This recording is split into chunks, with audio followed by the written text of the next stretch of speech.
Hey guys, in this video I'm going to show you how to use the Just Eat Courier app. This app allows us to work as delivery drivers for Just Eat. So if you've just started or looking to join, I'll show you how to get set up. The first things we're going to do is open the app and log in. If you don't have an account yet, you'll need to create a one. To do this, go to the official Just Eat website, click on the three-line menu and select the Become a Courier option. This will take you to the explaining how you can become a self-employed courier.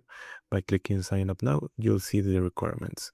You must be 18 or older, have a vehicle, have a valid license or an insurance, and pass a background check. You'll need your passport, proof of address, and the right to the work in the UK. Once you agree, we'll move to the registration form. Here you'll need to enter your personal information, legal first name, last name, email, phone number, and address. Finally, create your password and submit the application.